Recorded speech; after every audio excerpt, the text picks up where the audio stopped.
12h30, l'heure de votre flash info du lundi 5 décembre et on démarre avec un chiffre, un peu plus de 78 millions d'euros. C'est le montant des promesses de dons nationales faites ce week-end pour le Téléthon. Des promesses, vous le savez, pour aider la recherche contre les maladies rares et qui est légèrement en hausse par rapport à l'an dernier où l'on avait enregistré plus de 73 millions d'euros. Pour la Vendée, la somme non définitive encore des dons serait de 305 500 euros, chiffre auquel va aussi s'ajouter toutes les cagnottes récoltées sur le terrain à l'occasion d'événements organisés un peu partout.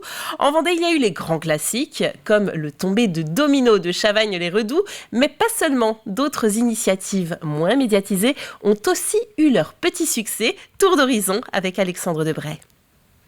Ce matin-là, à Aisnay, c'est braderie. Chaque mardi et samedi, le Secours catholique à Gésinat permet à tous de chiner.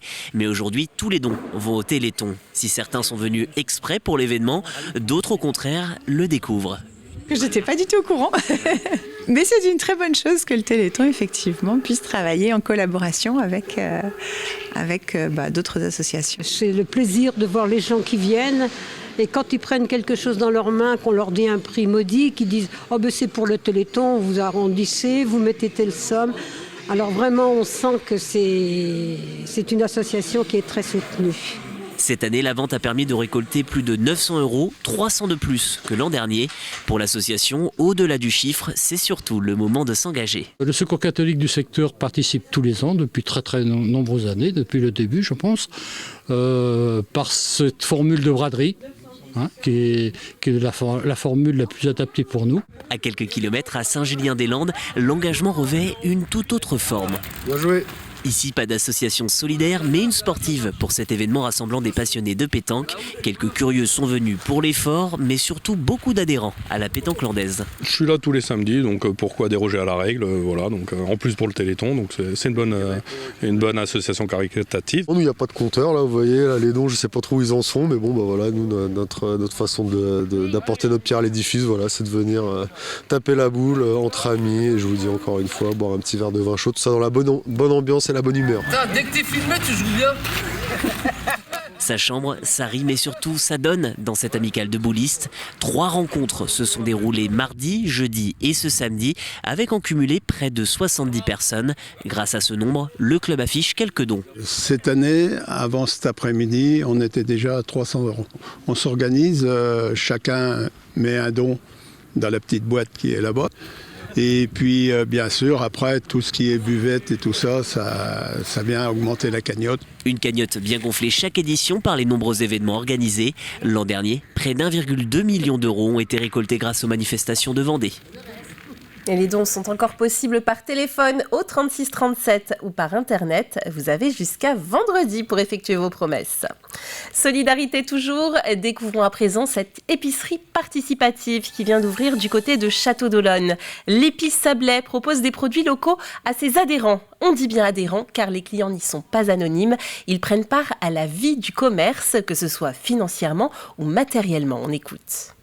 C'est un moyen donc pour commander donc des produits locaux et en contrepartie la partie collaborative, on demande aux gens de donner 2 heures de leur temps par mois, voilà, pour aider du coup l'association à vivre, pour réceptionner les produits, pour faire les livraisons de produits, pour achalander du coup l'épicerie, voilà, faire un peu de ménage, faire des ateliers. Et je pense que les gens c'est ce qu'ils recherchent en fait, le contact humain, participer et être voilà source d'initiative sur un tel projet, je pense que c'est ce qui les emballe le plus. Ouais.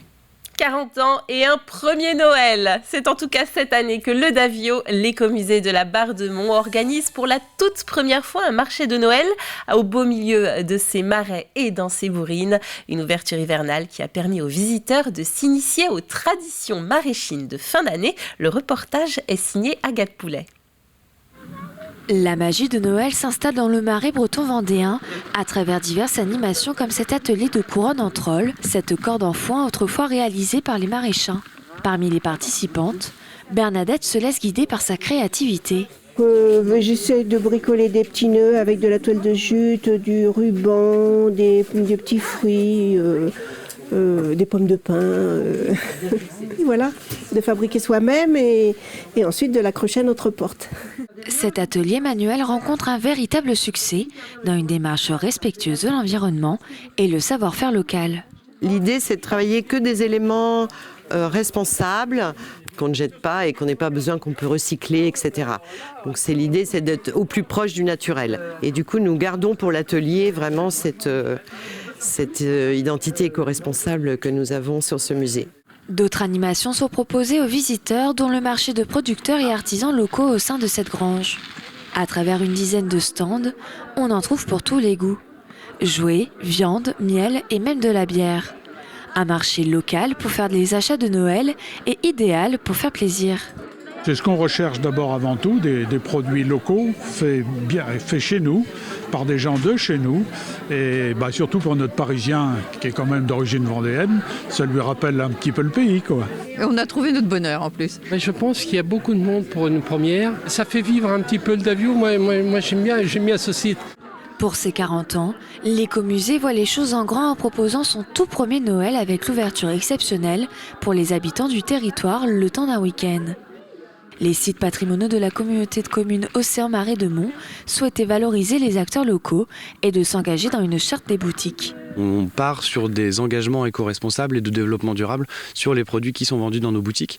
Donc la fin du plastique dans les emballages, la fin du Made in China et aussi la mise en valeur de nos producteurs locaux.